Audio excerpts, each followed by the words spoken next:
I'm walking here in the streets of the most controversial city in all of China. I'm in Kashgar in Xinjiang province, cradle of Uyghur culture, an ancient city with a history of more than 2,000 years, located along the ancient Silk Road. But since 2009, the Chinese government has been demolishing and rebuilding much of the old town, officially to protect residents from fires and earthquakes. Western sources, however, call it the destruction of Uyghur heritage. I wanted to see it for myself, and while I was initially impressed by the government's efforts to preserve some historic sites, my views began to shift dramatically as my visit went on. I am right at the entrance to the old town of Kashgar. It is right over here, over there. There's so much stuff going on already. We have lots of people selling fruits over here. I think it's watermelon season right now because I'm seeing them everywhere. And yeah, we're right in the middle of it already. So let's have a look over there to the entrance of the old town. I think we have to go through some sort of security check. Hello, ni hao. We're in. This is the old town of Kashgar City. A city with a history of over 2,000 years. And it's beautiful, it's so green. It's still quite early. We have 10:30 a.m. in the morning and the temperatures are actually really nice. So this is one of the westernmost cities in China. It's basically in a desert. When flying in, there's just nothing around. It's just brown, dry mountains, super hostile. But in the past, this was a super important city because it was located on the Silk Road, connecting Europe, the Middle East, and China. So this used to be a really, really important trading point. And it was beautiful. Look at the architecture. It looks very, very Middle Eastern to me. It's absolutely beautiful. Though most of the parts that we see here, most of the buildings, the roads, this is actually all rebuilt, or most of it is rebuilt to preserve it, to make it nicer, safer. I mean, some of these buildings were more than 2,000 years old, probably not in the best condition anymore. So yeah, a lot of the stuff that we see here all around is actually rebuilt and not original anymore. Hello, ni hao. Can I have one, please? Yes, one.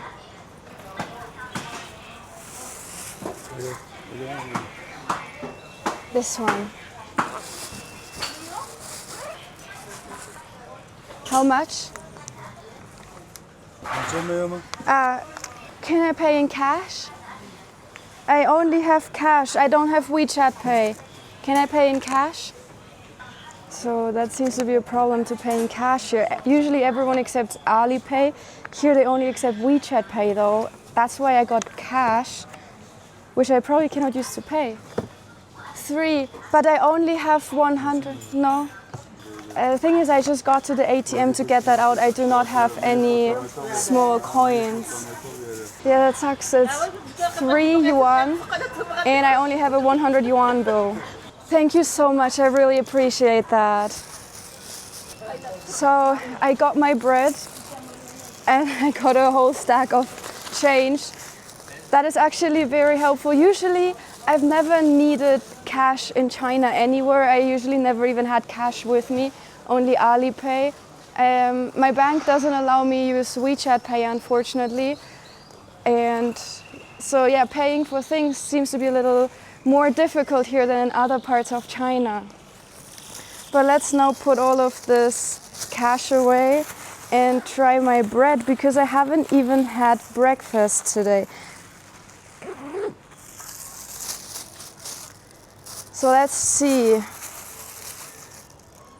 Oh, it's actually, oh my God, it is, oh shit. I accidentally broke the bread because I thought it was like soft, but I just noticed it's actually with nuts in here, but it's not soft. It's so hard.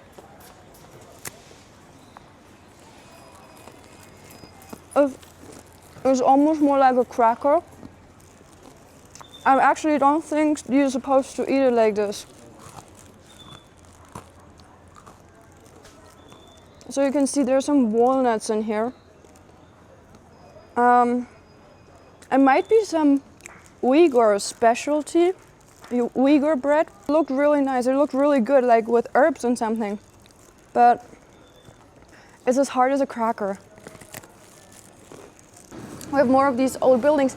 There is a really important mosque somewhere behind these buildings here.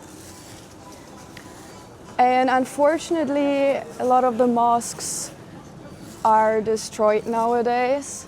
A lot of Kashgar city is very different than it used to look like. Oh, thank you.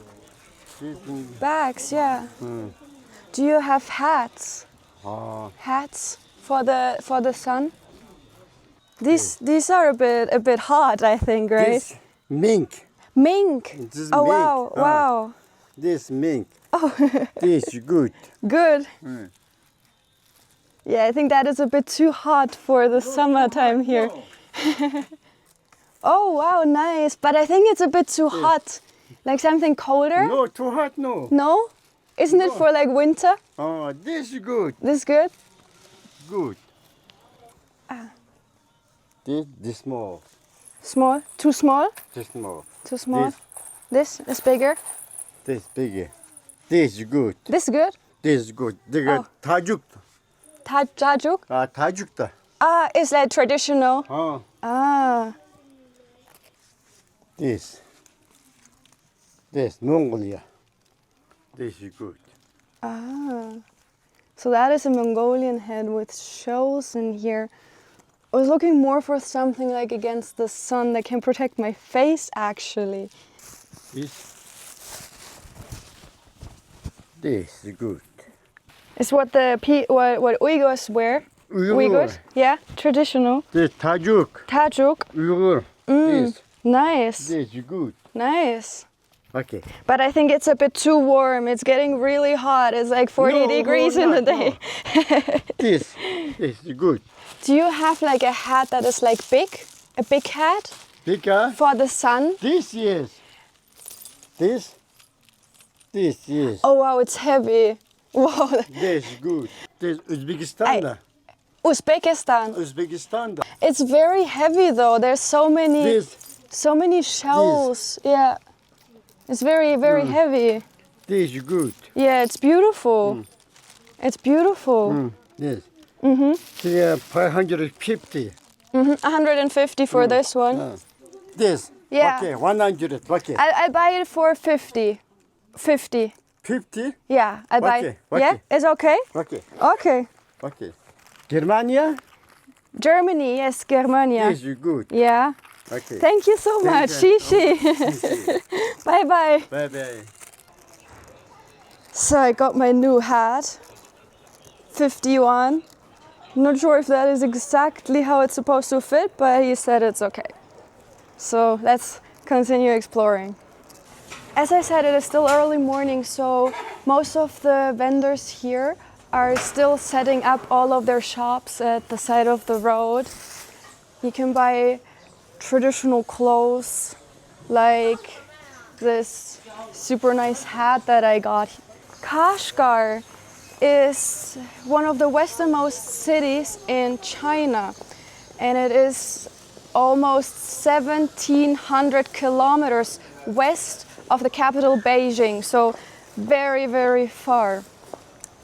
And still, they are on the same time zone. So even though Kashgar is so far west, they're using the same time zone here as they do in Beijing, which is not very practical because the sun sets at 10:30 in the evening. At 10:30, so almost in the middle of the night, you still have sun out there. And at the same time, the sun rises rather late. sunrise is only at 7:30 in the morning, so much later than in most other places here in China. And that makes it a little bit unpractical for the people here. And that is why a lot of the Uyghurs living here actually have an unofficial time. They are 2 hours behind of Beijing time. So they kind of make their own time zone a little bit. It's unofficial, but everything here opens quite late and stays open quite late in the evening to account for this time zone. And like the sun is just up until 10:30 in the evening. You can't even think about sleep at that time yet. Someone's playing music up there. Oh yeah. Hello.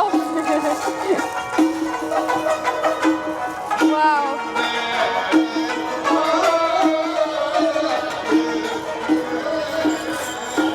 That is so cool.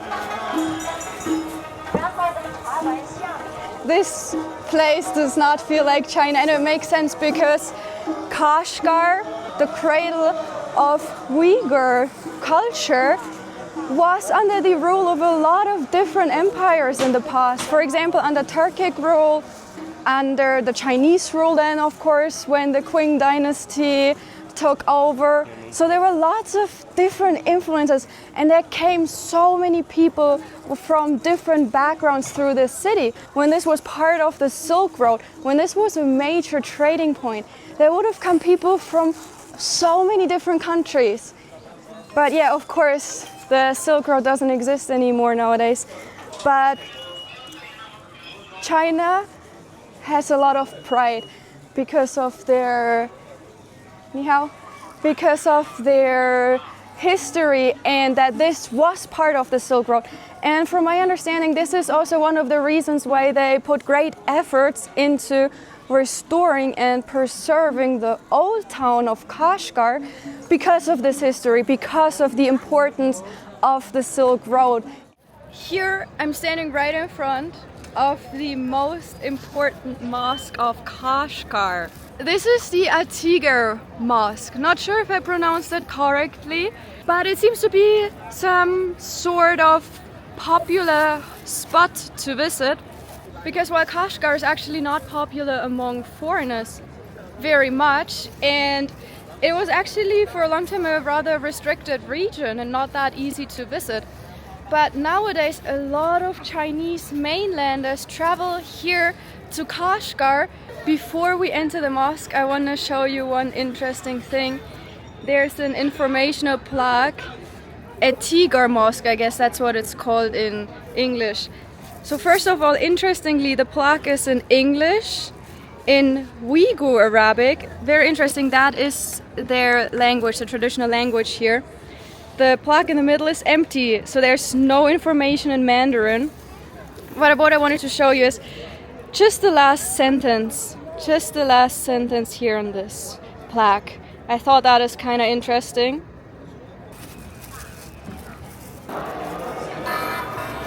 They don't seem to implement any sort of dress code here in this mosque. When I went to Malaysia or even Turkey, which is not even that religious, most of the young people there are atheists nowadays. But yeah, any other mosque, I had to wear at least a hijab. And some other places in Malaysia even gave me like the whole outfit. Like I had to cover everything. Here I can go without even covering my shoulders. Just my Uyghur hat seems to be enough here. You don't even need that. So that's very interesting. I also hear they're playing like Arabic pop music in the background. It's very upbeat. It's not very like religious. It definitely does not set any religious setting whatsoever. I feel like I'm more like on a party than in like a sacred space. But let's see. So let's head up there. So no smoking, and we have to take off our shoes. Let's head into the mosque.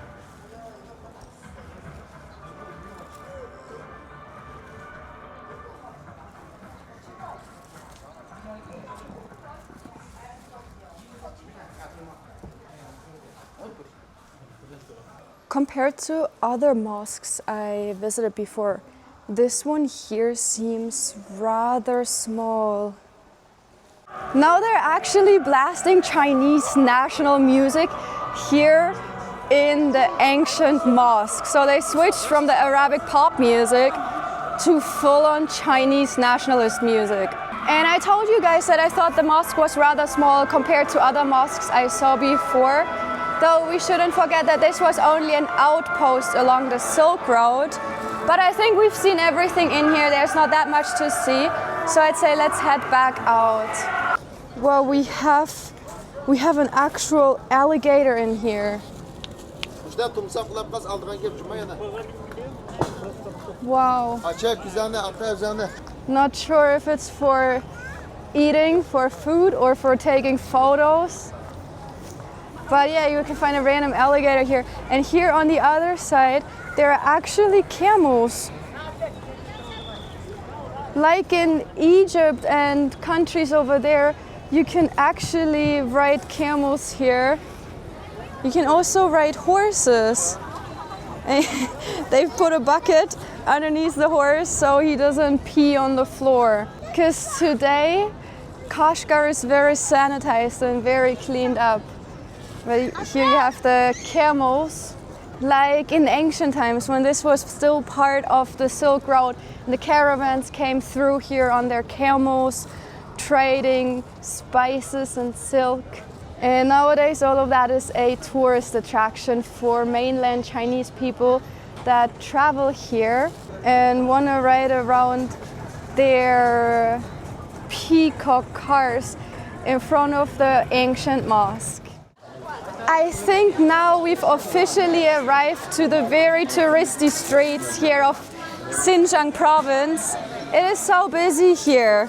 Every day there are lots of tour groups coming here, Chinese tour groups to Kashgar.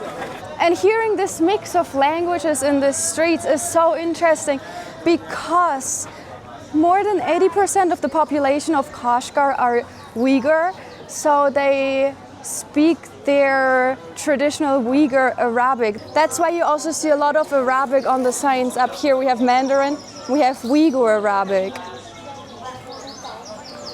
And a lot of the Uyghurs here nowadays actually don't even speak much Chinese.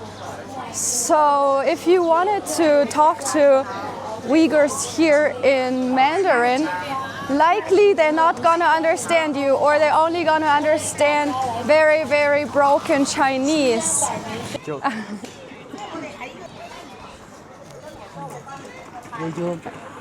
Bye bye. People don't see many foreigners here. This is like the third time today I'm gonna get asked for a photo. That seems to be a little bit of a more quiet street over here. So I say let's have a look down here, because this touristy main road over there with all the food stalls, like all the stalls are selling basically the same things. Street food, fruits, drinks, smoothies, whatever mainland Chinese tourists like and desire on their holiday. All kinds of foods and snacks. You can find it over there, and souvenirs, of course. But it's all basically just the same. Every food stall sells basically the same things. Down here though, these streets seem way more quiet. There are no people around, there are no food stalls around. And actually here you can still see the clay, the hay and the straw in the wall of the building. Now I don't know if that means that this building is still original with all the straw and the clay in here. I'm not sure about that. They could have maybe rebuilt it in the style these buildings used to be. But this is really nice. It's so quiet here, this street. And this is actually really beautiful. There are no other tourists around. Wow, but the architecture, that is beautiful. That is really beautiful. Beautiful courtyard in here. That's probably like a hotel or something. Yeah, these streets here are really, really peaceful. And this city must have been so, so, so beautiful. But unfortunately, only the old town is remaining nowadays in this architecture. Everything else of Kashgar is rebuilt and very modern. It's concrete buildings in the typical Chinese style. Not like this. This here looks ancient, but what is definitely very Chinese is all the surveillance cameras up here in the corners that we have everywhere. These roads here are actually really like a maze. There's so many of these small roads here. It's shady. That is actually very nice because it is getting hot. It is getting hot. So this is basically a desert. Okay, even here they're riding with their e-scooters. But yes, this is basically a desert. It's so dry, this whole region. And Xinjiang Autonomous Province is one of the biggest regions in China, yet only around 10% of the terrain can be inhabited by humans because it is just so mountainous, it is so rough. So yeah, this here is kind of like an oasis. It's located in the Taksim Basin. So in between the mountain ranges, there's this basin called Taksim Basin, and this is where Kashgar city is located in, yeah, some sort of oasis, I think you could almost say. And here now we have a soccer field, a football field. So this place here is definitely new. We just came from these very old roads over there, and now this area here looks definitely new.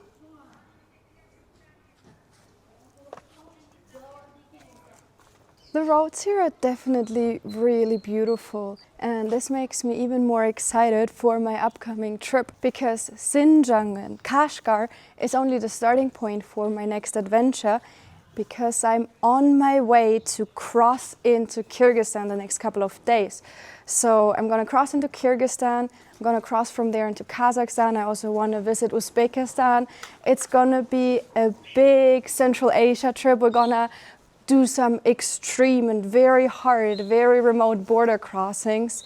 And hopefully everything works out. Hopefully we get into all the countries we want to get into. And of course I'm going to take you with me. I'm super excited. And I think this city already sets the vibe very well for this upcoming trip into Central Asia along the old Silk Road. I told you before I wasn't sure if all of these houses here were rebuilt, but I just want to show you something. So down here you can see how it's made out of bricks, the house, but then they put a layer of clay with the hay and the straw to cover up the bricks. So to make these buildings look authentic and original, though I think pretty much everything here in the old town nowadays is not original anymore. It's all rebuilt. Yeah, but at least they made it look original. So we have 1:30 in the day now, and it is getting so much more busy here. So many people are out, lots of tourists, lots of locals too. And I'm actually getting a bit hungry, so I'd say I'm gonna see if I can find some food here. They have lots of different options, like kebabs, all these kinds of fruits everywhere. And I saw there are actually lots of noodle dishes here. They're really yellow, these noodles. I'm gonna see if I can find some, and I'm gonna show you.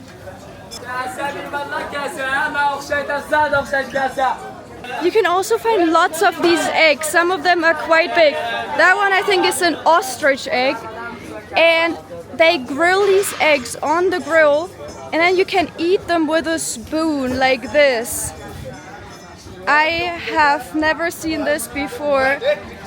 I'm not sure if this is a Uyghur delicacy or if it is a Chinese dish. I am not sure about that. But you can see these eggs everywhere. Look over here, there are more. These huge ostrich eggs. And here they're making ice cream. Some sort of ice cream. You see these huge ice blocks here in the back. Though, from what I've read, if you're a foreigner coming here, you should probably not eat this ice cream, as they drag these huge blocks of frozen ice and they actually put it on the floor, and the floor is probably not so clean everywhere here, and there could be some bacteria in there. That's just what I read, so I don't really know. It's pretty cool though how they prepare this ice cream and how they throw it in the air. Look at this. Wow. That's pretty cool.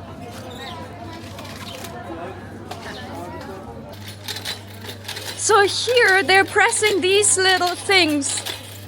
I have no idea what it is, but the girl just gave me one to try. There's a camel printed on it. Hi. And down here we also have the camel, right? It looks like a draggy. It's probably made out of camel milk. It doesn't have much taste. It really doesn't have much taste. It's not sweet, it's pretty bland. I think it is camel milk, and it seems to be really popular. There's more here. That's where they're making them. And then you can buy them in these bags.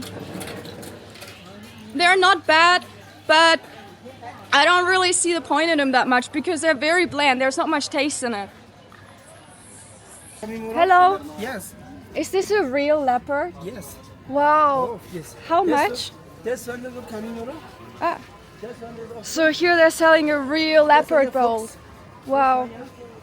this one fox. This This one fox. and leopard? Yes. This one? Often no.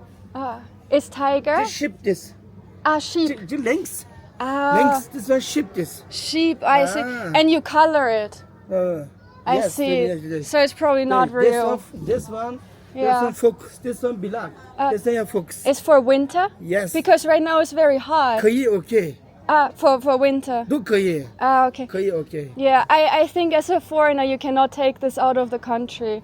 This fox 可以 Yeah. Okay, thank you, Shishi. So this dude over there was just selling this huge ass leopard pelt, leopard skin. And I wanted to ask him about it because like I've never seen something like this, and I can't believe this is legal because leopards are endangered. It's an endangered species.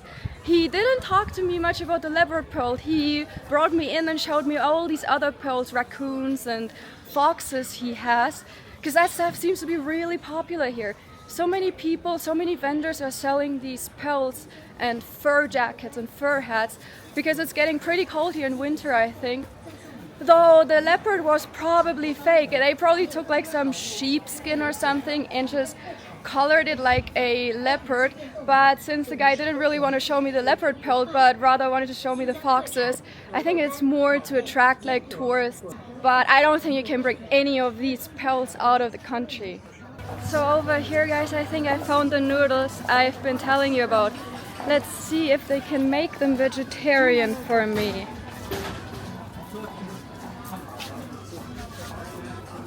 Hi, one please. One, yes. So you can see these noodles are like super yellow here. I'm not sure what they put in these noodles to make them so yellow. There's all different kinds of noodles. Now some white noodles. They look like jelly almost. Some vegetables. And the sauce. So here we have the dish, the Uyghur noodles. I've never seen this anywhere else in China before, so I think this is a regional dish here. Let's try it. So all different kinds of noodles. They look very soft, almost a bit like dough.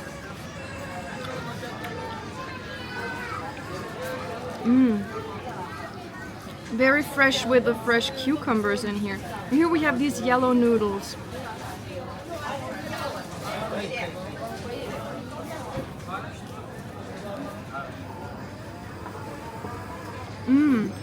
Very good. This is a really good dish. It is cold noodles, which is perfect for this hot environment. I love coriander, if you can't tell by my name. But this is good. This is really good. So cheers. Here I am actually standing outside the old town, and right over here behind me we can see the old town. And as you can see, this part here doesn't look in the best shape, but guys, this city is thousands of years old, more than 2,000 years. And China does a lot of effort renovating all these parts. If they wouldn't get renovated, everything would look like this. So I think these areas right here behind me aren't renovated yet. And that's also the reason why they're fenced off right here. At the same time, I haven't heard a single prayer from the mosque. When you're in Istanbul or in Kuala Lumpur, every couple of hours you hear the prayers everywhere over the city. You don't do that here. There's no prayers. People pray in private. And you don't see men with beards, with long beards. You don't see women in hijabs. So there is a lot of stuff missing. Some of you might know that I went to another predominantly Muslim city here in China last year, to Hotspot in Inner Mongolia. And it is predominantly Muslim, and there I also visited a mosque. Though it was a completely different experience. Over there in Hotspot, you saw men wearing long beards, you saw women wearing hijabs. I actually had to cover up in order to be allowed to enter the mosque. I wasn't allowed with like bare shoulders and shorts, what I'm wearing today. It was very, very different over there. But none of these rules are implemented over here. And in fact, it is actually illegal for people over here to wear a hijab. And you might have noticed this super high police presence while I was walking through the streets of the old town. I've never experienced such a high police presence anywhere here in China, with one exception, and this is Tiananmen Square in Beijing, for obvious reasons. But you also might have noticed most of the policemen and women that we encountered were actually Uyghur. And in the first glance, that seems like a good thing. I'm here in Kashgar, in a city that is predominantly Uyghur. So I guess it would make sense to have Uyghur policemen and policewomen. But if you think a little bit deeper into that, you might question this, because it's actually the exact same thing that we can witness in other multicultural authoritarian countries. And now I'm actually on my way to the Grand Bazaar of Kashgar, the biggest bazaar in whole of Central Asia. It is located right over here on the other side of the bridge, and that's where we're gonna have a look now. So I actually thought this over here was the market, but if you look, it's just a construction site nowadays. All of this seems to be fenced off over here, so I'm not sure. This was supposed to be the Grand Market of Kashgar. As it turns out, I just did a quick research. They're demolishing the Grand Bazaar. They're demolishing the bazaar that's been in the same place right over here for centuries.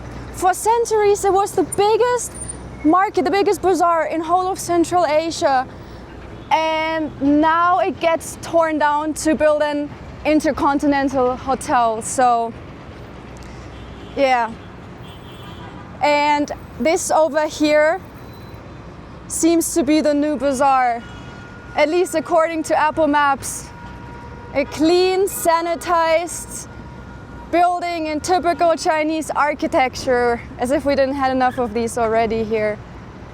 You can see all the cranes over there. You hear all the construction noises where the old Grand Bazaar used to be.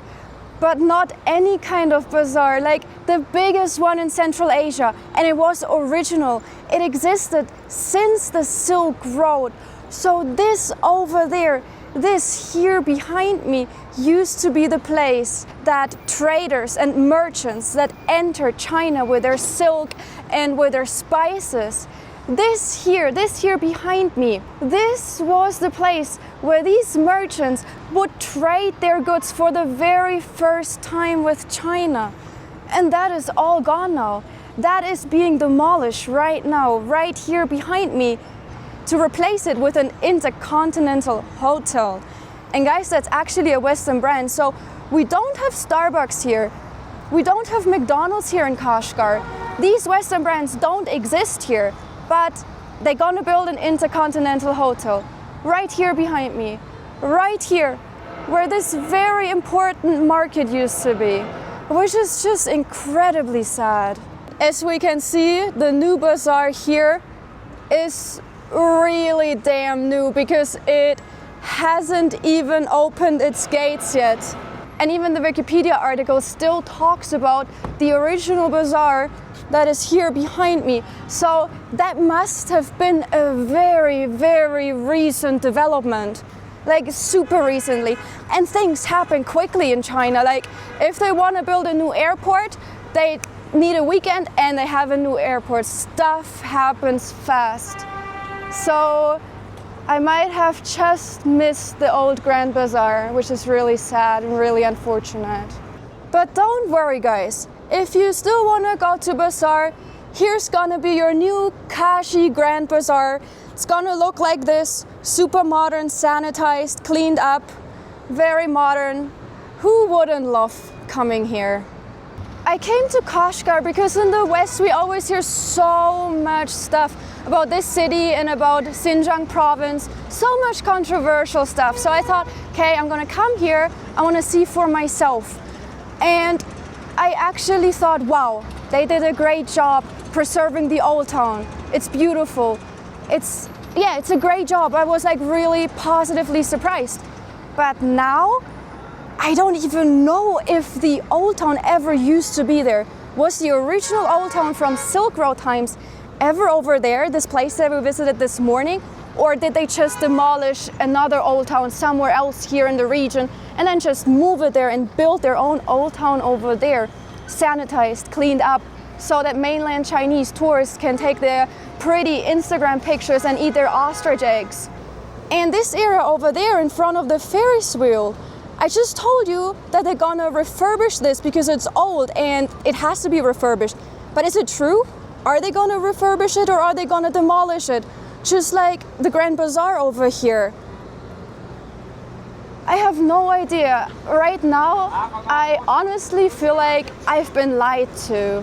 I'm back here in the old city, the refurbished old city, and I just saw this clock tower here.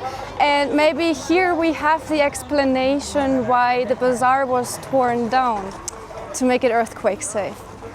So here we have all these beautiful old buildings. Are they old though? I don't know. Over here we can see how Uyghurs, how locals craft things. I'm not exactly sure what they're crafting, but it seems to be like some metal work.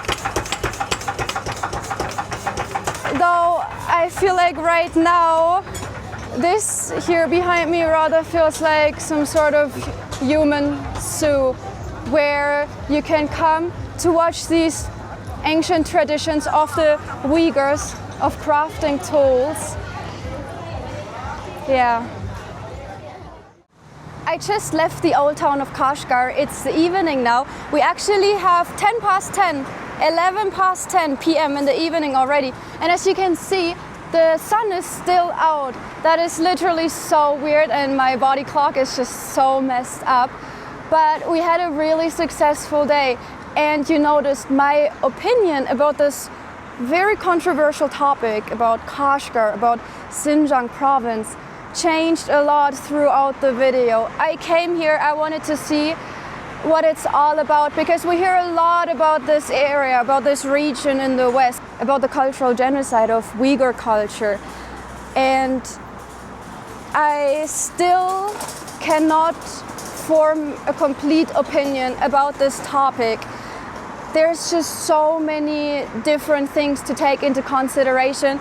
First of all, China as a country works very, very differently than Western countries. They're communist here. They had the Great Leap Forward under Mao with the goal to provide a better life for Chinese people, to improve their quality of life. And even nowadays, China still strives to improve the quality of life for its citizens further. And that means that towns and cities will get modernized. That means that old architecture will get torn down in order to replace it with new buildings, with new infrastructure, to ultimately increase the quality of life for the people here. And this is also happening here in this region. But in this region, especially in Kashgar, in Xinjiang, there's so much more happening with the Uyghurs. And I witnessed firsthand today how the ancient architecture is being demolished, though China has a very different view on that. It is not as important for them. Their history is not as important as it is for us in the West, especially in Europe. We fetishize our history so much. Here in China, they fetishize the future. They think ahead, they want to build a better future. They don't look to the past.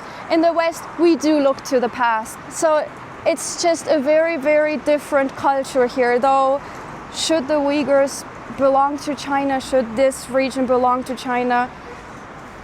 I think everyone has their own opinion about that. I hope you liked the video. I hope you learned something. I hope you found it interesting. I found it super interesting.